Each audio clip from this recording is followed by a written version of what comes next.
They sprayed glue on their heads. A big day for the woman who put Gorilla Glue in her hair. They climbed towers of milk crates and crashed from 6 feet in the air.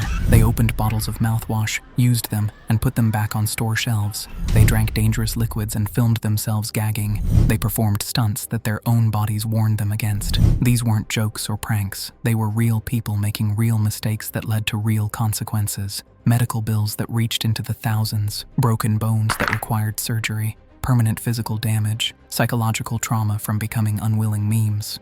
All of it documented and uploaded for likes, shares, and comments from strangers who would forget about them within days. Millions saw these trends online and wondered, what actually happened to these people? Where are they now?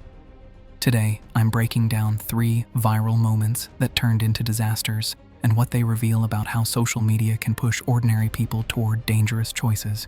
If you've ever felt the pressure to do something risky for attention, this video is for you. Hit that subscribe button and let's begin. In February 2021, a Louisiana woman named Tessica Brown posted a video that would become one of the most viewed trending moments online. She explained that she had run out of her regular hairspray and grabbed what she thought was the same product sitting in her bathroom. It wasn't. The Gorilla Glue girl. She decided to use it to replace her usual hairspray. Gorilla Glue, yeah, that's right. She had picked up Gorilla Glue Spray Adhesive, an industrial strength product designed to permanently bond heavy materials together, the kind of glue construction workers use, the kind of glue that isn't supposed to go anywhere near human skin. The moment she sprayed it, her hair froze solid, not slightly stiff, not manageable, completely immobilized in the exact position it was in when she applied it. Brown tried everything desperate people try when they realize they've made a serious mistake. I've washed my hair 15 times. She used shampoo multiple times. Nothing worked. She tried acetone. It burned her scalp intensely but didn't remove the adhesive. She tried oil treatments. She tried heat. She tried more shampoo. Every home remedy failed, and with each passing day, reality set in. Her hair wasn't coming out on its own. She was stuck like this. Within hours of posting her video, the internet exploded. Hashtag Gorilla Glue Girl started trending worldwide. Hundreds of millions of people watched her panic. News outlets picked up the story. Major celebrities commented. She became a viral sensation, but not in the way anyone wants to be famous. People laughed, people shared, people kept watching, people made memes. She wasn't a person anymore. She was content. She was entertainment. Her distress had become other people's humor. The real consequences came next. Brown traveled to Los Angeles, where a respected surgeon performed a 4-hour medical procedure to remove the adhesive. The doctor combined medical-grade adhesive remover, aloe vera, olive oil, and acetone to break down the polyurethane that had bonded to her hair. The procedure would have cost $12,500 if she had to pay out of pocket. Crowdfunding helped her cover these medical expenses, but the emotional cost was harder to measure. But the damage didn't end there. Months later, in December 2021, Brown attempted to dye her hair to cover gray roots. Her hair fell out in clumps. Just falling, look, it falls out. The initial adhesive had permanently weakened her hair's structure. What started as a moment of confusion had created lasting physical consequences that would affect her for years. She had to consider shaving her head completely. Then came the copycats. But the worst copycat story came from a man named Len Martin, 37 years old, also from Louisiana. Martin saw Brown's video and completely dismissed it. He thought she was exaggerating or lying about how serious the glue was. He didn't believe Gorilla Glue could actually work that strongly, so he decided to create his own challenge to prove her wrong. Martin put Gorilla Glue on the rim of a red Solo cup and stuck it directly to his mouth. He thought he could simply lick it off easily. He believed he could moisten it and pull the cup right off his face. He was completely wrong. The cup became stuck, and he ended up in the hospital where doctors had to painfully peel the cup off his face, leaving a wound on his lip. Martin was warned by doctors that if the wound didn't heal properly, he might have to have part of his lip surgically removed. He had to keep his face covered until the injury healed because it was prone to infection. In a later post, Martin admitted, "I thought that chick with the Gorilla Glue was making that story up. But no, it's real. I don't know why I tried it. Now they're talking about cutting the tip of my lips off in surgery. One mistake, one viral video, one person who didn't believe the consequences were real. That was all it took to create another victim."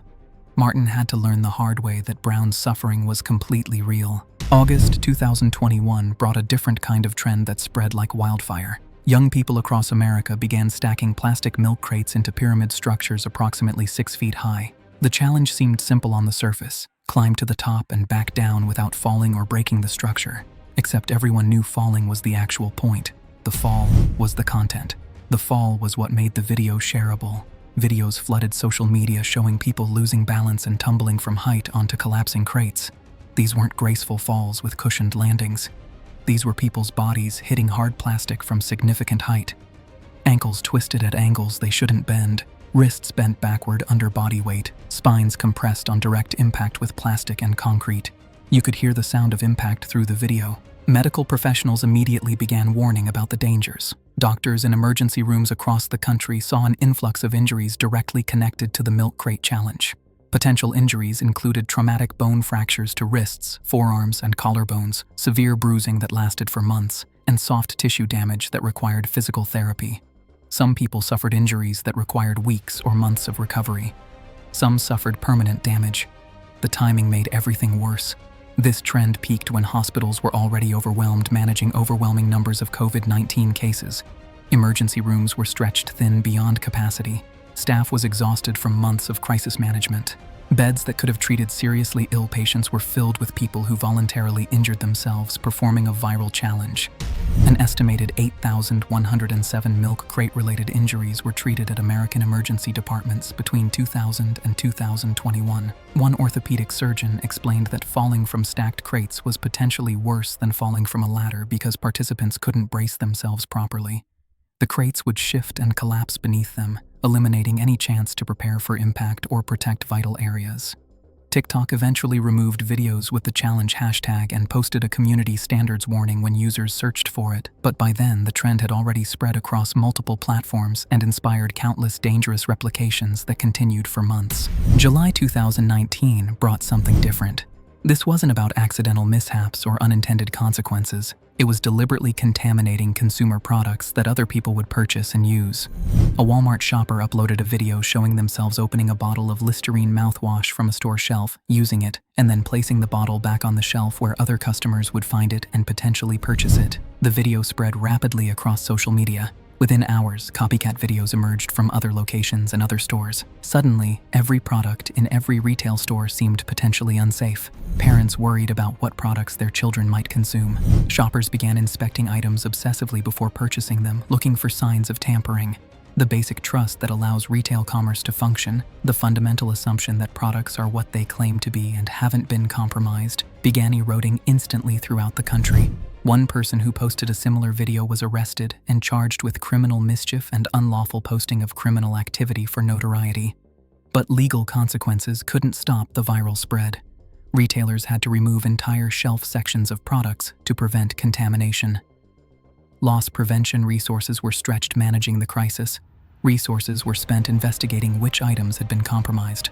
Store employees worked overtime. The system groaned under the weight of deliberate contamination performed for online attention and social media clout. Every time one of these challenges spreads, it begins the same way.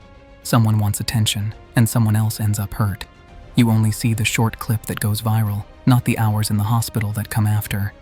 The internet hides the reality, the fear, the regret, the people cleaning up the mess when the cameras stop recording. What looks like a few seconds of fun online often means weeks of pain in real life. The broken bones, the burns, the panic, none of that trends. None of that gets likes. Because people only share the thrill, not the consequences. These so-called challenges aren't entertainment. They're reminders of how easily a moment of pressure can destroy years of safety. One mistake for a few seconds of attention can cost you your health, your future, or even your life. The people in these videos aren't lucky or brave. They're proof of how far things can go when no one stops to think. They're the warning signs everyone scrolls past.